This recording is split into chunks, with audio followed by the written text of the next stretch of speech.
Assalamualaikum warahmatullahi wabarakatuh. Nama saya Arif Pradana. Kali ini kita akan membahas tentang Strategi Nasional Tindakan Anti Korupsi. Selamat menyaksikan.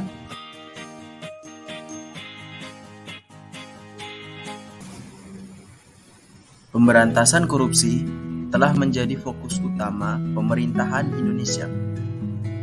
Pemberantasan terhadap tindakan pidana korupsi pun telah dilakukan dengan berbagai upaya, baik dalam bentuk pencegahan preventif maupun penanggulangan represif. A. Pencegahan preventif. Praktik korupsi masih terjadi secara masif dan sistematis, serta terjadi dimanapun dalam berbagai aspek, seperti di lembaga negara, lembaga privat, hingga di kehidupan sehari-hari. Maka, perlu strategi untuk memberantasnya. Salah satu strategi untuk menghentikan segala perbuatan negatif adalah pencegahan.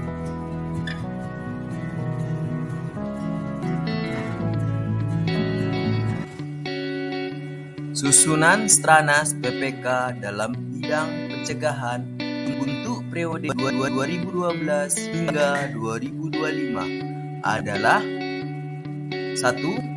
Peningkatan transparansi dan akuntabilitas dalam administrasi dan pelayanan publik, pengelolaan keuangan negara, dan penanganan perkara berbasis teknologi informasi TI, serta pengadaan barang atau jasa berbasis TI di pusat maupun daerah. 2. Peningkatan efektivitas sistem pengawasan dan partisipasi masyarakat dalam penyelenggaraan pemerintahan dan keuangan negara, serta memasukkan nilai integritas dalam sistem pekerjanya.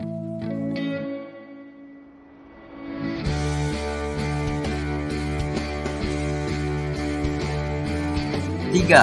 Peningkatan efektivitas pemberian izin terkait kegiatan usaha, ketenaga kerjaan, dan pertahanan yang bebas korupsi.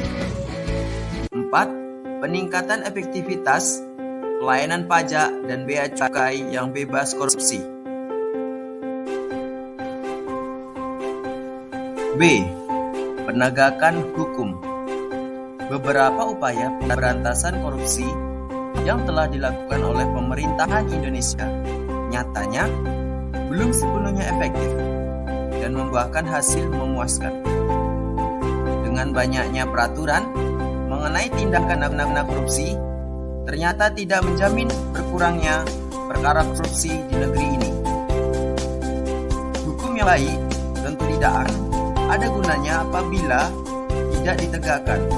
Hal ini sejalan dengan keberadaan peraturan.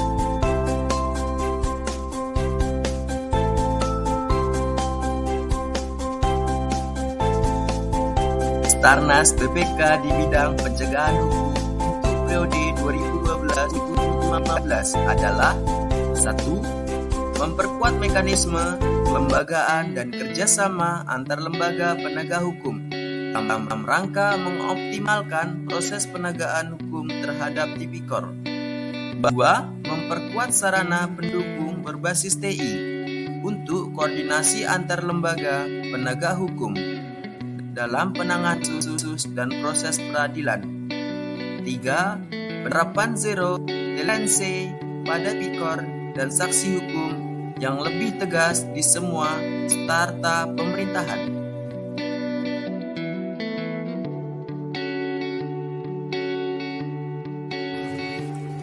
C. Harmonisasi peraturan perundang-undangan. Meratifikasi UNCIC adalah bukti konsistensi dari komitmen pemerintahan Indonesia untuk mempercepat pemberantasan korupsi. Sebagai konsekuensinya, klausal-klausal di dalam UNCIC harus dapat diterapkan dan mengikat sebagai ketentuan hukum di Indonesia. Tingkat keberhasilan strategi ini diukur berdasarkan prestasi kesesuaian regulasi anti korupsi Indonesia dengan klausal UNCIC.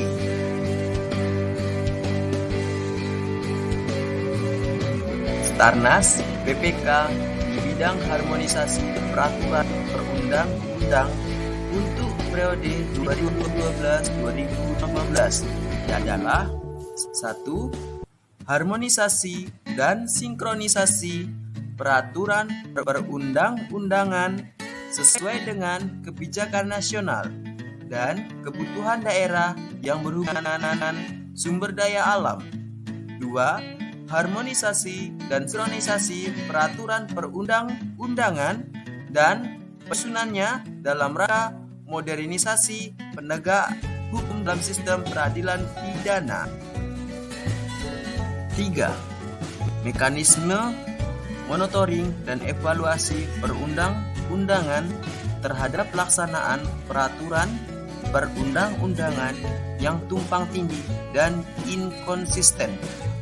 4. Melakukan pemetaan dan revisi peraturan perundang-undangan terkait proses penegakan hukum.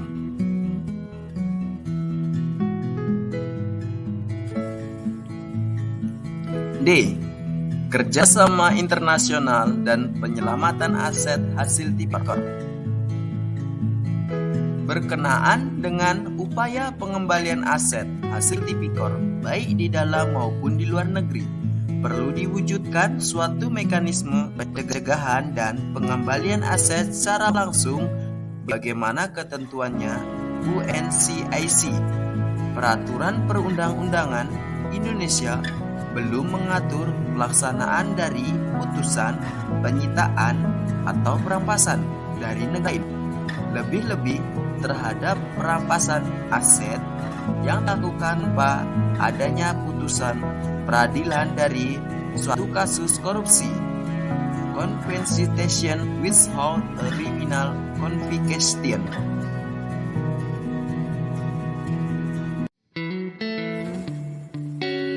Penyelamatan aset perlu didukung oleh pengelolaan aset negara yang dilembagakan secara profesional agar kekayaan negara dari aset hasil tipikor dapat dikembalikan kepada negara secara optimal.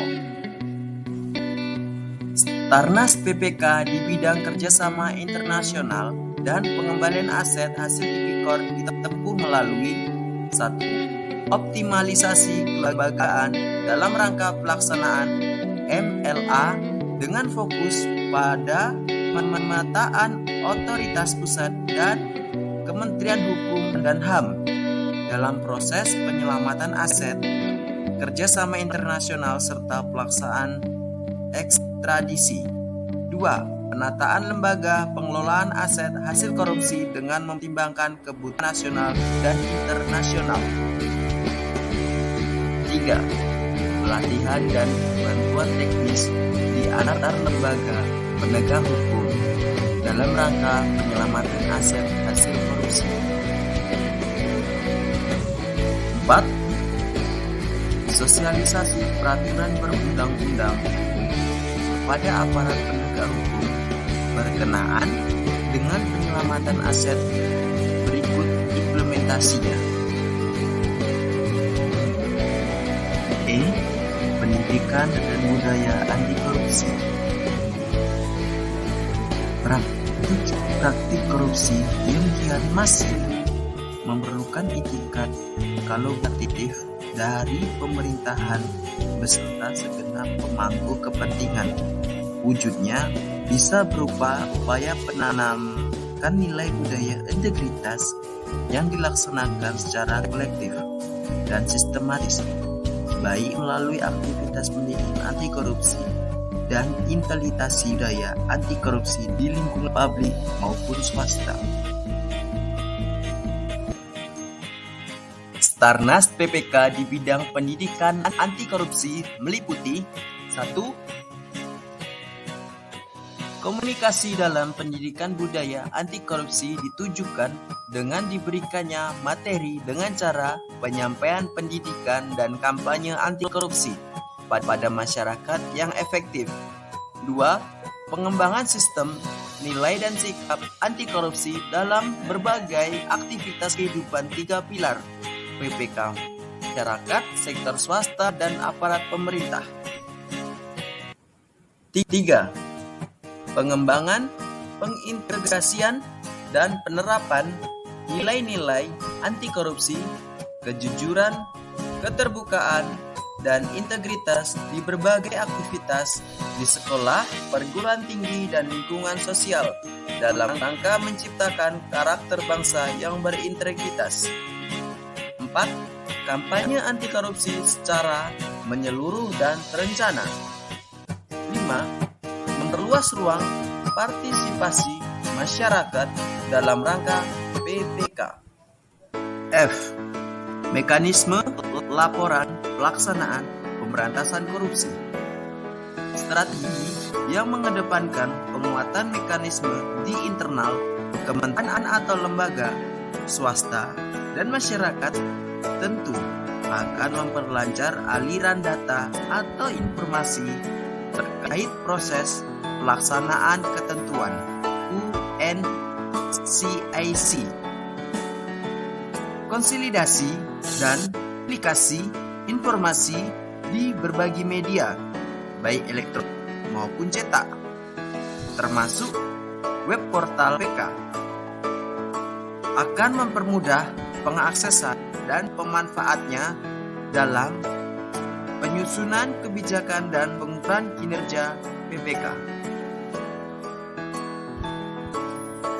Semakin tinggi tingkat kepuasan pemangku kepentingan, maka harapannya semua kebutuhan informasi dan pelaporan terkait proses penyusunan kebijakan dan penilaian proses PPK dapat semakin terpenuhi, sehingga upaya PPK dalam dikawal secara berkesinambungan dan tepat sasaran. Starnas PPK di bidang mekanisme pelaporan pelaksanaan pemberantasan korupsi adalah 1. Penyusunan dan penerapan standar informasi, dokumentasi, dan pelaporan para pihak terkait. 2. Mekanisme pelaporan PPK nasional secara terpadu. 3. Keterbukaan dan komunikasi upaya-upaya PPK serta berpartisipasi masyarakat dalam perencanaan, pelaksanaan, pemantauan, dan pelaporan.